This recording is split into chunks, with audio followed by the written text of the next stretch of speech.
ಮನುಷ್ಯರೆಲ್ಲರೂ ಮಾತುಗಳಿಗೆ ರೂಢಿಯಾಗಿಬಿಟ್ಟಿದ್ದಾರೆ. ಈ ದಿನಗಳಲ್ಲಿ ಪ್ರತಿಯೊಬ್ಬರು ಒಂದು ನಿಮಿಷವೂ ಕೂಡ ಮಾತನಾಡದೆ ಇರದಿರುವ ಪರಿಸ್ಥಿತಿ. ನಮ್ಮ ಪಕ್ಕ ಯಾರಿದ್ರೆ ಅವರ ಹತ್ರ ನಿಮಿಷ ಗ್ಯಾಪ್ ಇಲ್ಲದೆ ಯಾವುದೋ ಒಂದು ಟಾಪಿಕ್ ಬಗ್ಗೆ ಮಾತಾಡ್ತಾನೆ ಇರ್ತೀವಿ. ಆ ಟಾಪಿಕ್ ಬಗ್ಗೆ ನಮಗೆ ಗೊತ್ತಿದ್ರೂ ಗೊತ್ತಿಲ್ಲದಿದ್ರು ನಮ್ಮ ಮಾತುಗಳಿಗೆ ಮಾತ್ರ ಗ್ಯಾಪ್ ಇರೋದಿಲ್ಲ. ಇನ್ನು ಕೆಲವು ಜನಕ್ಕೆ ಮಾತ್ರ ಯಾರ ಹತ್ರನಾದ್ರೂ 10 ನಿಮಿಷ ಮಾತನಾಡದೆ ಇದ್ರೆ ಅವರಿಗೆ ಹುಚ್ಚಿ ಹಿಡಿಯೋ ರೀತಿ ಆಗುತ್ತೆ. ಹಾಗೆ ತುಂಬಾ ಜಾಸ್ತಿ ಮಾತನಾಡೋದು ಒಳ್ಳೆಯದಲ್ಲ ಅಂತ ಅಂತಿದ್ದಾರೆ ಆರೋಗ್ಯ ನಿಪುಣರು ಹಾಗೂ ಆಧ್ಯಾತ್ಮಿಕ ಗುರುಗಳು.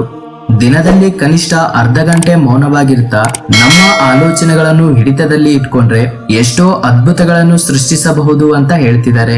ಮೌನದಿಂದ ನಮ್ಮ ಬ್ರೈನ್ ಹೇಗೆ ರೀಚಾರ್ಜ್ ಆಗುತ್ತೋ ಇವಾಗ ತಿಳ್ಕೊಳ್ಳೋಣ. ನಿರಂತರವಾಗಿ ಬಾಯಿಯನ್ನು ಹಿಡಿತದಲ್ಲಿ ಇಟ್ಕೊಂಡು ಅವಶ್ಯಕತೆ ಇದ್ದಾಗ ಮಾತ್ರನೇ ಮಾತುಗಳನ್ನು ಜಾಗ್ರತೆಯಿಂದ ಮಾತಾಡ್ತಾ ಮೌನವನ್ನು ಅಭ್ಯಾಸ ಮಾಡೋದನ್ನೋದು ಅತಿ ದೊಡ್ಡ ಶಾಸ್ತ್ರ. ಅದೇ ಸೈನ್ಸ್ ಆಫ್ ಸೈಲೆನ್ಸ್ ಅಂತ ಒಬ್ಬ ಆಧ್ಯಾತ್ಮಿಕ ಗುರುಗಳು ಹೇಳಿದ್ದಾರೆ. ನಿಜವಾಗಲೂ ಮೌನ ಅನ್ನೋದು ಒಂದು ಬಲವಾದ ಆಯುಧ. ಬೆಳಿಗ್ಗೆ ಎದ್ದಾಗಿಂದ ಹಿಡಿದು ರಾತ್ರಿ ಮಲಗೋವರೆಗೂ ನಾವು ಎಷ್ಟು ಸಮಯ ಮೌನವಾಗಿರ್ತೀವಿ ಅಂತ ಒಂದು ಸಾರಿ ಆಲೋಚನೆ ಮಾಡಬೇಕು. ದಿನದಲ್ಲಿ ಸ್ವಲ್ಪ ಸಮಯ ಮೌನವಾಗಿರೋದ್ರಿಂದ 99% ಜೀವನವನ್ನ ನಾವು ಹಾಯಾಗಿ ಆನಂದವಾಗಿ ಬದಲಾಗಿ ಉನ್ನತವಾಗಿ ಜೀವಿಸಬಹುದು. ಮೌನ ವಹಿಸುವುದು ಅಂದ್ರೆ ನಿನ್ನನ್ನು ನೀನು ಸ್ಪಷ್ಟವಾಗಿ ನೋಡಿಕೊಳ್ಳುವುದು. ಆದ್ದರಿಂದ ನಾವು ಮಾತುಗಳನ್ನು ಕಡಿಮೆ ಮಾಡಿಕೊಂಡು ಅವಶ್ಯಕತೆ ಇರುವಾಗಷ್ಟೇ ಮಾತಾಡಬೇಕು. ನಮ್ಮ ದೈನಂದಿನ ಜೀವನದಲ್ಲಿ ಎಷ್ಟೋ ಸಮಸ್ಯೆಗಳು, ಕೋಪ, ವಾದ ವಿವಾದಗಳು, ಕಿರಿಚಾಟ, ಜಗಳ ಅವೆಲ್ಲ ಮನಸ್ಸಿನಲ್ಲಿ ಸೇರಿ ಆಲೋಚನೆಗಳಾಗಿ ಬದಲಾಗಿ ನಮ್ಮ ಬ್ರೈನ್ ಚಿತ್ರ ವಿಚಿತ್ರವಾಗಿ ಮಾಡ್ತವೆ.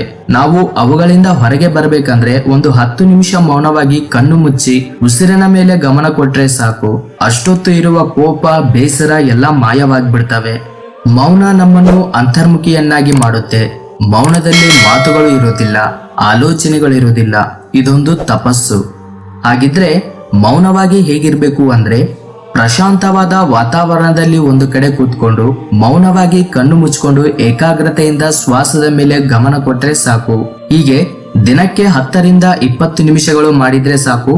ನಮ್ಮ ಮೈಂಡ್, ನಮ್ಮ ಮನಸ್ಸು, ನಮ್ಮ ಶರೀರ ಎಷ್ಟೋ ಫ್ರೆಶ್ ಆಗುತ್ತೆ ಹಾಗೂ ರೀಚಾರ್ಜ್ ಆಗುತ್ತೆ. ಮೌನದಿಂದ ನಮ್ಮಲ್ಲಿ ಆತ್ಮವಿಶ್ವಾಸ ಬೆಳೆಯುತ್ತೆ. ಆತ್ಮವಿಶ್ವಾಸದಿಂದ ಇರುವ ಮನುಷ್ಯನ ಮಾತುಗಳು ಯಾವಾಗಲೂ ಸ್ಪಷ್ಟವಾಗಿ ಹಾಗೂ ಸ್ವಚ್ಛವಾಗಿರ್ತವೆ. ಉದ್ಯೋಗ ಜೀವನದಲ್ಲಿ, ವ್ಯಕ್ತಿಗತ ಜೀವನದಲ್ಲಿ ನಾವು ಎದುರುಗೊಳ್ಳುವ ನಾನಾ ರೀತಿಯ ಸಮಸ್ಯೆಗಳಿಗೆ ಮೌನದಲ್ಲೇ ಸಮಾಧಾನ ಸಿಗುತ್ತೆ.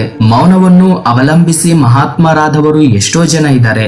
ಅವರಲ್ಲಿ ರಮಣ ಮಹರ್ಷಿ, ಶ್ರೀ ರಾಮಕೃಷ್ಣ ಪರಮಹಂಸ, ಸ್ವಾಮಿ ವಿವೇಕಾನಂದರು, ಮಹಾತ್ಮ ಗಾಂಧಿ, ಹೀಗೆ ತುಂಬಾ ಜನ ಇದ್ದಾರೆ. ಮೌನದಿಂದ ದಿವ್ಯ ಶಕ್ತಿ ಪ್ರಸಾದವಾಗುತ್ತೆ.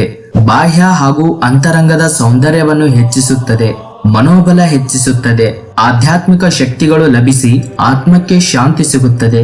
ಆದ್ದರಿಂದ ಫ್ರೆಂಡ್ಸ್, ದಿನದಲ್ಲಿ ಕನಿಷ್ಠ ಅರ್ಧ ಗಂಟೆನಾದ್ರೂ ಇಲ್ಲಾಂದ್ರೆ ಒಂದು 10 ನಿಮಿಷನಾದ್ರೂ ಮೌನವಾಗಿದ್ದು ನಿಮ್ಮ ಬಗ್ಗೆ ನೀವು ತಿಳಿದುಕೊಳ್ಳಿ. ನಿಮಗೆ ಈ ವಿಡಿಯೋ ಇಷ್ಟ ಆಗಿದ್ರೆ ಲೈಕ್ ಮಾಡಿ, ನಿಮ್ಮ ಫ್ರೆಂಡ್ಸ್ ಅಂಡ್ ಫ್ಯಾಮಿಲಿ ಮೆಂಬರ್ಗೆ ಈ ವಿಡಿಯೋನ ಶೇರ್ ಮಾಡಿ. ಸಬ್ಸ್ಕ್ರೈಬ್ ಮಾಡ್ಕೊಂಡಿಲ್ಲ ಅಂದ್ರೆ ಇವಾಗಲೇ ಮಾಡ್ಕೊಳ್ಳಿ. Thank you for watching this video. Jai Hind.